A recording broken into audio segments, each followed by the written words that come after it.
हेच एक सोल्युशन आहे. आता काय मारल्यानं कोणाचं मोठं नाव होणार आहे तुझं? आईसाठी काय होणार तुझं? आईसाठी जग ना मी सरपंच आहे गावचा मोबाईल माझं चल iPhone 15 Pro आहे तो. विज्ञान आणि तंत्रज्ञानाच्या युगात माणसानं प्रगतीची नवनवीन शिखरे गाठली, पण याच तंत्रज्ञानाचा एक भयानक चेहरा आज समाजासमोर येऊ लागलाय. ज्या तंत्रज्ञानाने माणसाला जोडण्याचं काम करायला हवं होतं, तेच तंत्रज्ञान आज माणसाचे प्राण घेण्यासाठी कारणीभूत ठरतंय. आजची तरुण पिढी मोबाईलच्या किती आहारी गेली आहे याचं उदाहरण म्हणजे संभाजीनगरची कुणालची आत्महत्याची केस. हा पोरगा स्वतः तर गेलाच, पण सोबत आई वडिलांनाही घेऊन गेला. संपूर्ण महाराष्ट्राच्या काळजाचा थरका पडवणारं उदाहरण नुकतंच छत्रपती संभाजीनगर मधील तिसगाव परिसरातील खवडा डोंगरावर पाहायला मिळालंय. केवळ एका महागड्या आणि अपडेटेड आयफोनच्या हट्टापायी एका 19 वर्षांच्या तरुणानं संपूर्ण कुटुंबातच अंत घडून आणलाय. स्वतःच्या जीवासोबतच आपल्या निष्पाप आई वडिलांनाही दरीत खेचत त्यानं हसतं खेळतं कुटुंब काही सेकंदात उद्ध्वस्त केलंय. स्वतःच्या जीवासोबतच आपल्या निष्पाप आई वडिलांनाही दरीत खेचत त्याने हसतं खेळतं कुटुंब काही सेकंदात उद्ध्वस्त केलंय. महाराष्ट्राला हादरवणाऱ्या या मृत्यूकांडाची धक्कादायक कहाणी पाहूयात. नमस्कार, मी निकिता. आपण पाहतायत LS मराठी.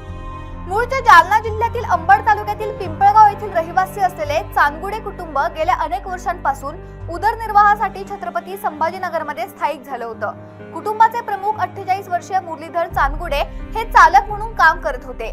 ट्रॅव्हल्स किंवा खाजगी वाहनांवर चालक म्हणून काम करत असल्यामुळे त्यांना पोटा पाण्यासाठी सतत घराबाहेर राहावं लागत होतं. कधी 3 महिने तर कधी 4 ते 5 महिने ते घरापासून दूर असायचे.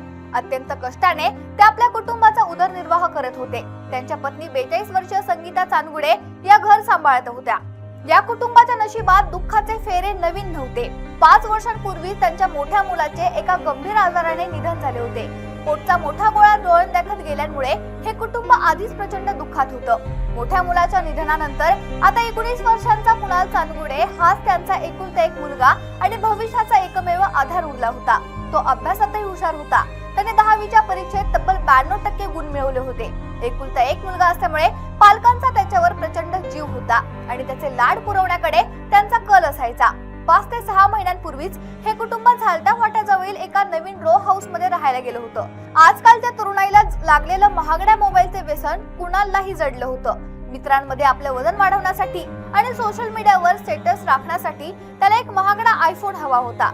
वडिलांची आर्थिक परिस्थिती बेताची असूनही त्यांनी मुलाचा हट्ट मोडला नाही आणि काही दिवसांपूर्वीच त्याला EMI म्हणजेच मासिक हप्त्यांवर एक आयफोन खरेदी करून दिला. मात्र हा केवळ हट्टाचा पूर्वार्ध होता. काही दिवसातच कुणालने तो फोन बदलून त्याहून अधिक अपडेटेड असलेला नवीन आयफोन घेण्याचा तगादा पालकांकडे लावला. तसे जुन्या फोनच्या राहिलेल्या हप्त्यांचे पैसे भरण्यासाठी तो वडिलांकडे पैशांची मागणी करू लागला.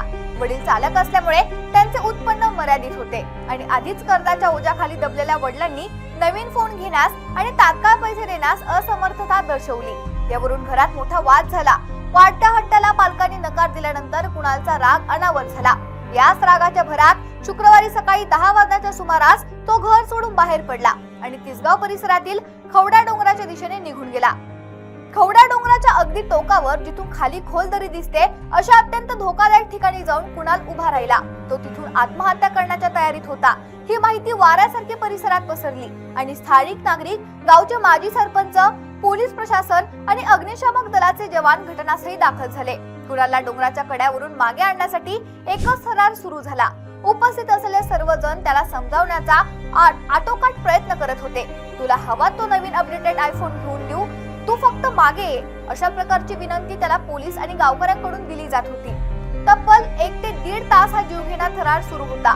शेकडो डोळे त्या डोंगराकडे अत्यंत भीतीने आणि चिंतेने पाहत होते. मात्र कुणालच्या डोक्यात रागाने आणि हट्टाने एवढं थैमान घातलं होतं की तो कोणाच्याही ऐकण्याच्या मनस्थितीत नव्हता.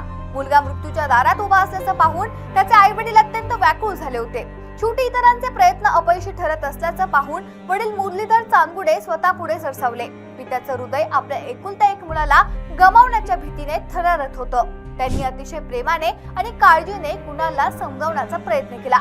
त्याचे लक्ष थोडे विचलित झाल्याचं पाहून वडिलांनी अत्यंत वेगाने पुढे होऊन त्याचा हात पकडून त्याला मागे ओढण्याचा प्रयत्न केला.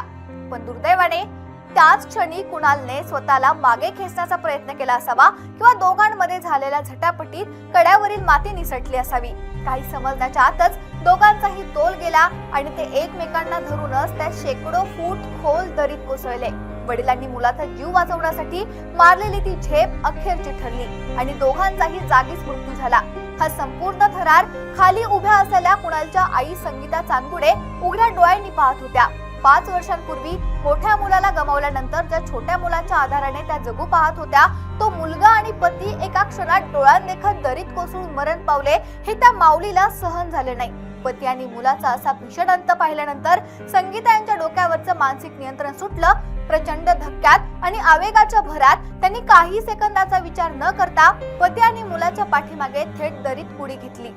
काही मिनिटांपूर्वी जे कुटुंब आपल्या मुलाला वाचवण्यासाठी धडपडत होतं, ते संपूर्ण कुटुंब काही क्षणातच काळाच्या पडद्याआड गेलं. एका मोबाईलच्या हट्टामुळे हसतं खेळतं कुटुंब संपलं. या भीषण घटनेने एक मोठा धडा दिलाय. मोबाईल हेच मुलांचं जग झालं आहे का, हा प्रश्न आज प्रत्येकाला विचार करायला लावतोय. आजकालच्या तरुणाईमध्ये सोशल मीडिया, रील्स आणि आभासी जगाचा विळखा इतका घट्ट झाला आहे की त्यांना खऱ्या आयुष्यातील नातेसंबंध, आई वडिलांचे कष्ट आणि कुटुंबाची आर्थिक परिस्थिती यांचं भान उरलेलं नाहीये. इंटरनेटवर दिसणारे चकचकीत आयुष्य, मित्रांकडे असलेल्या महागड्या वस्तू आणि स्वतःला इतरांपेक्षा श्रेष्ठ दाखवण्यासाठी स्पर्धा, यातून तरुणांमध्ये एका वेगळ्याच प्रकारची मानसिक विकृती निर्माण होतीये. याला मानसशास्त्राच्या भाषेत फोमो म्हणजेच काहीतरी मागे सुटण्याची भीती असं म्हटलं जातं. जर आपल्याकडे महागडा फोन नसेल तर मित्र आपल्याला आपल्यात सामावून घेणार नाहीत, समाजात आपली प्रतिष्ठा राहणार नाही, अशी चुकीची धारणा आजच्या मुलांमध्ये बळावली आहे. आजकाल अनेक पालक आपल्या मुलांचे हट्ट पुरवणं म्हणजेच खरं प्रेम समजतात. अनेकदा स्वतःच्या आर्थिक मर्यादा ओलांडून कर्ज काढून किंवा उधारी करून मुलांच्या अवास्तव मागण्या पूर्ण केल्या जातात. मात्र यामुळे मुलांची मानसिकता आम्ही हट्ट केला की प्रत्येक गोष्ट मिळतेच अशी बनते. मुलांना लहानपणापासूनच नाही ऐकण्याची आणि नकार पचवण्याची सवय लावणं अत्यंत गरजेचं झालंय. जर पालकांनी वेळीच मर्यादा आखल्या नाही तर मुले पालकांनाच भावनिक दृष्ट्या वेठीस धरू लागतात आणि स्वतःच्या मागण्या पूर्ण करण्यासाठी आत्महत्येसारख्या टोकाच्या धमक्या देऊ लागतात. छत्रपती संभाजीनगर मधील ही घटना केवळ एका कुटुंबाचा अंत नाहीये, तर संपूर्ण समाजासाठी हे एका धोक्याची घंट आहे. आज शाळा, महाविद्यालय आणि समाजाने एकत्र येऊन मुलांमधील हे डिजिटल व्यसन कमी करण्यासाठी ठोस पावले उचलण्याची गरज आहे.